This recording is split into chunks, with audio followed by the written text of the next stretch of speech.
Hey, Tony from Bikeberry, it's good to see you. So the focus for today on the Blue F-Zero is we pulled it out of the shed and it needs a bit of maintenance and replacement parts. You know, we rode it a lot last year and chains have stretched and things have gotten out of whack a little bit. So we're gonna go through, tighten that up and prep it for the riding season ahead. Now, you experience just like I do, you put a bike away for the winter time, you pull it out and you're like, oh, I really want to change the tire or an exhaust or whatever on it. Now's the time to do that. So we're going to go through this and walk you through how to do it for yours. So I hope this helps you get your own bike ready for the upcoming riding season. So without further ado, let's build it right. I always start at the heart of the bike, which is the engine. So we're going to do a visual inspection top down, okay? So if you notice right away here, there's an oil stain on the fin. That is from my exhaust test that I did last year, so check those out. They'll help you decide what exhaust is best for your bike, but I pushed it pretty hard. So I want to make sure that my gasket is healthy. So that'll probably be a first step that we'll do. Always check for this gasket and see if there's any oil leaks there, and if there's not, then you're probably good. We'll move back here and we'll check on the carburetor. What we'll do is we'll spray some cleaner in there because this is a new carb that I put on the end of last year. If yours is older, you're probably just going to want a replacement. You know, they're a really inexpensive replacement that you can get a fresh carb on there so that you're running good. You can see that I have the little reed valve intake on here. I love this because it really allows air in one way. So that thing has proven itself really well for me. But moving on down, yeah, that's what just need to inspect every part and then start at the most obvious. So to start working on this top end, I'm going to get rid of the exhaust only because I'm replacing it with a proper expansion chamber. I already plan to do that, so I'm just getting it out of the way so then I can take the head off.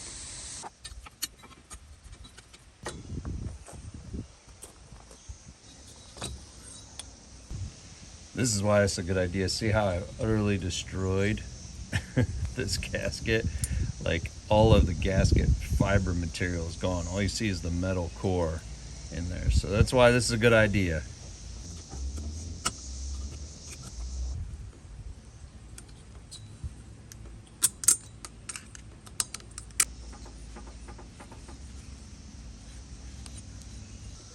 Let's bust out our 13mm socket and get to work on moving this head.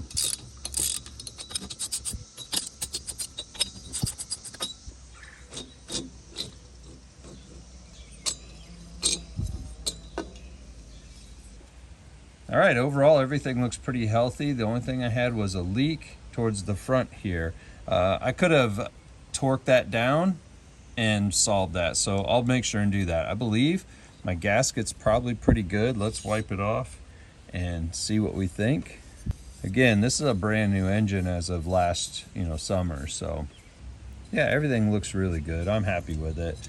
I just need to clean it up and then make sure everything's torqued down properly.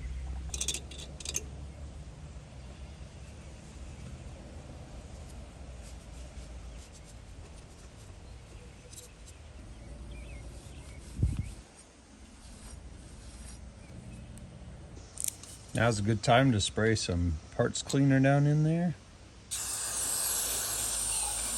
Clean out any junk. So this is a perfect time to check your cylinder and see if there's any scoring or nicks or any other junk that you want to be aware of. This is now the time. Here's where routine maintenance pays off. This is a stud that I pulled out of the engine. You can see this nut was on there really tight that it pulled the whole bolt out. So the whole stud came out with it. So what I'm gonna do is I'm gonna replace it with a fresh one. I'm gonna double nut it on here so that way I can bind, this guy on here and really drive it into the engine, then pull this off. And then I'll have 4 studs that'll stay in the engine consistently.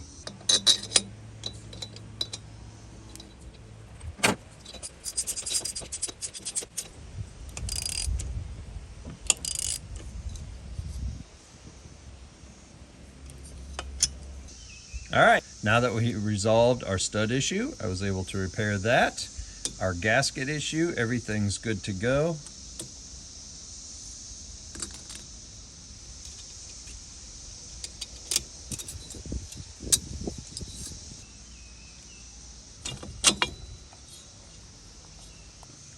Remember a little trick to get the washers on there properly? Just put them on a pencil or a screwdriver. Drop them in place.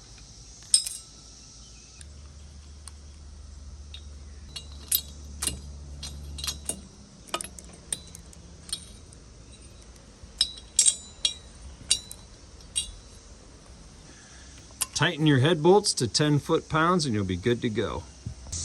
Okay, and if you see a gap here, have no fear. That's exactly how it's supposed to be. I'm seeing questions in the Facebook group quite often on, oh, I see a gap here. Is it not compressing? Why isn't it compressing? It is. It's in the very center. There's a raised portion in there, and that's what compresses. So this is exactly how it's supposed to be. Go ahead and get the expansion chamber mounted on here since we replaced this gasket. I've been excited to get this guy back on here because this is what really performs well.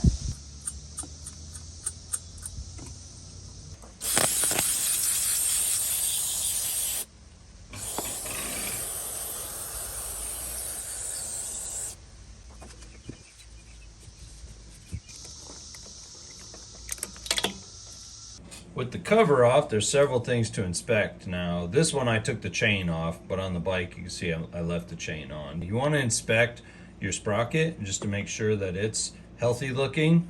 Your bucking bar, what happens is that can get rounded over, and check both ends because sometimes it gets pretty beat up also, which causes the action of your clutch to be real sloppy. Check out the ball bearing too. You can get a magnet and pull the ball out and take a look at it and make sure that it's not smashed flat. This one looks pretty good. Checking out the shape of your clutch arm, this flat spot is really important. A lot of heavy riding can cause that to really get rounded over and worn. So this would be a part that you would want to replace if you see that happening. As you can see, there's plenty of grease on all the parts as related to the clutch, so we'll just reassemble that and move on. Let's go ahead and check our magneto cover. So what I'm looking for is filings or anything in here that, you know, looks off to me. The spacing between the magnet, right, and the magneto, the whole assembly, making sure that it's looking good. But if you are having a problem, then you can just replace the parts in here and give it new life. Also make sure your gasket is good so you keep a lot of dust and dirt out. So coming around to the other side of the engine, check out your clutch pads. Now these are fresh and new, so they should look like this. If they don't and they're really worn down, then you should go ahead and replace those. Because remember, this is the time to do it. Give your bike a fresh start. So let's inspect the CDI. You can see I'm looking at the connector in there and just making sure nothing's messed up. It looks good. This is a pretty new one I put on towards the end of last year. It's not one that comes with the kit. It's a performance one that's the upgraded version. So if you want this style also, I'll put the link below. Let's go ahead and check the spark plug.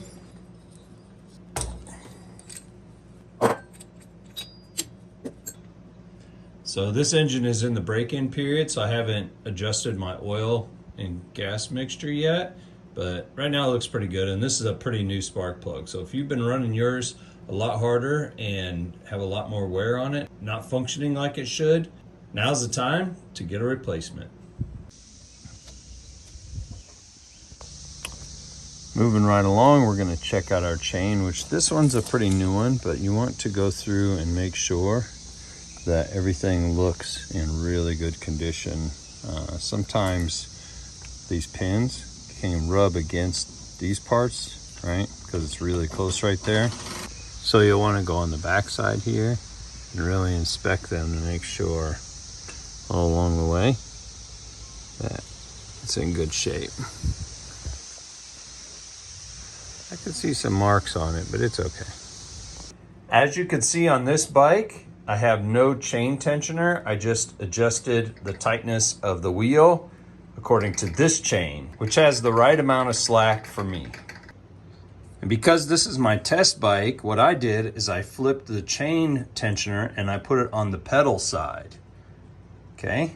So wherever your chain tensioner is, you probably want to check it too and just make sure that it's adjusted properly. Now for a quick tire change. I had put this off all last year because I was just testing so many parts. I really just couldn't find the time or energy for it. But now is the time. Now, while I love the hookworm tires, I think they're one of my absolute favorites. They were just a little too wide and my chain kept cutting into them on the rear because of the wide rims that I have on here. So if our goal is to build it right, then there's no reason to neglect the tires any longer. Here's a quick way to clean your carburetor.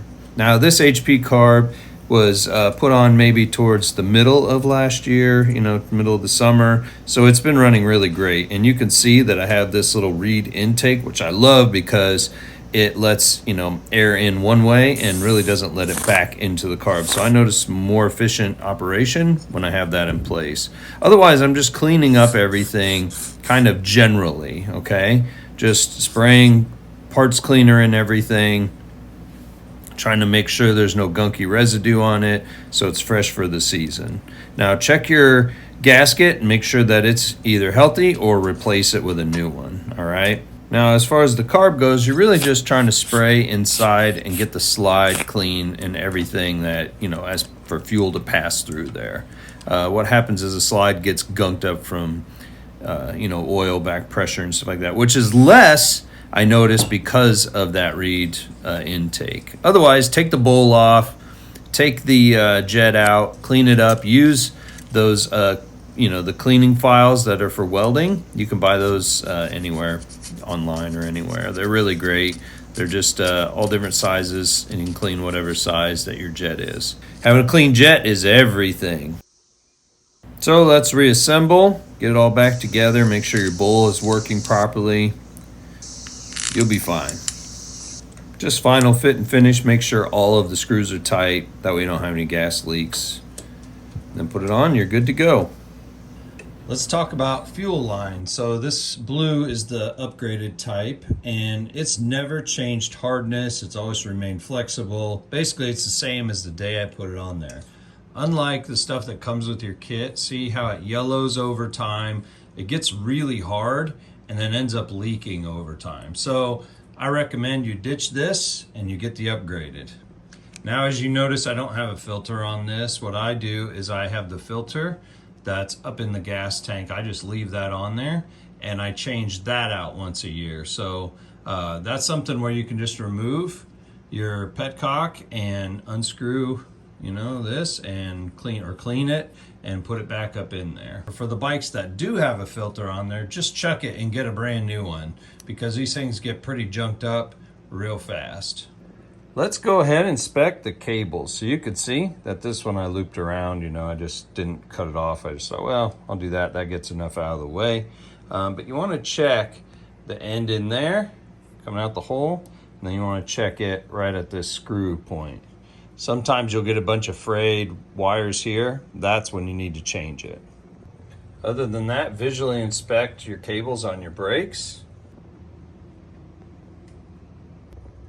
And in your levers and your throttle, if you feel like it's a looseness that's kind of weird, then I would go ahead and pull it apart and check the ends here too. And last but certainly not least is to go and check every single bolt on this bike and just to make sure everything's tight. I just go from the front to the back. Let's build it right.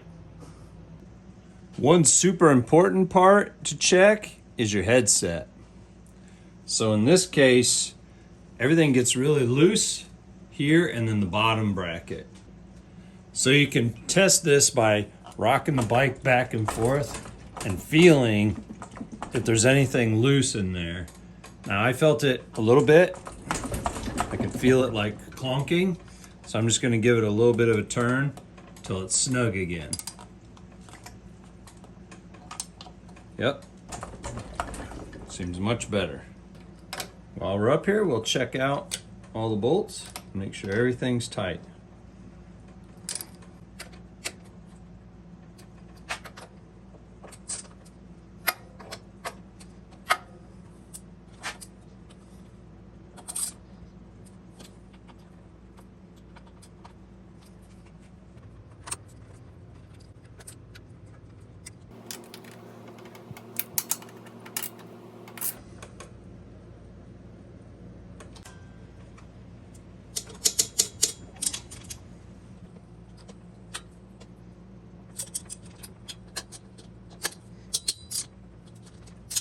Now here's an area that I tend to forget about. My kickstand. I've had them get loose and fall off on me. So this is a good time to go in there and give it a tighten. So one area that you really want to check is your cranks.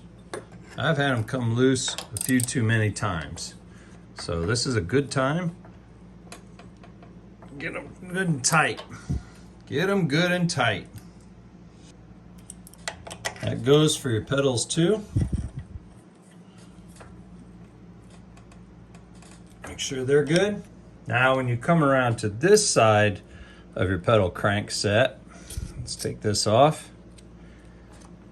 As you can see, I lost a bolt on my ride. I actually found it later on, but then I put it somewhere where I don't remember where it is. But that's something you want to check too, is to make sure that your chain ring stays on, and then any other bolts that need tightened.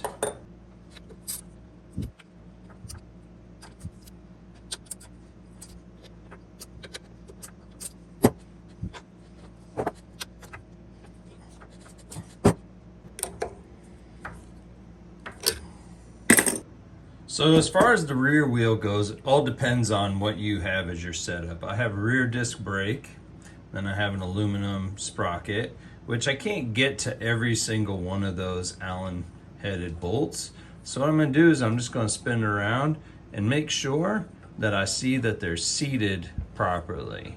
And I don't have it, there's no looseness with it, so I feel it's okay. But I'm just going to visually inspect and make sure that none of those bolts have backed out. Otherwise, I'm just going to check these bolts that hold my disc brake on. Make sure they're snug, because I do have access to them, so I might as well, right?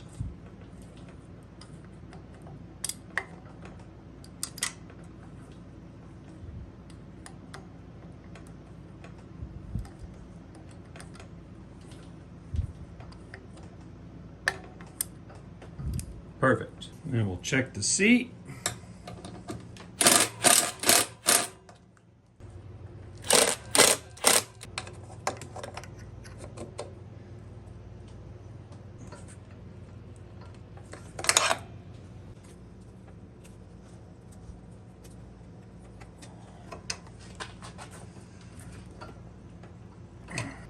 All right, front to back, we got it all ship shape, replaced any parts that need to be replaced, tightened all the bolts, should be ready for the summer riding. Well, all right, I hope that helped you out just to see how when you pull your bike out of the shed, just go through the whole thing, replace any parts that you need, shore up anything that is in good shape, tighten all those bolts. That way your ride will be ready for the summer. Like, I'd been ignoring that front tire all last year, and so it's nice to actually get tires that match on the bike. So that's a plus, and that'll make me feel better and make my bike, make me feel like my bike is more cohesive, right? Please subscribe to the channel, like this video, comment below of anything that you do when you maintenance your bike and anything that you just adamantly replace every year no matter what. Thank you for watching. Let's build it right.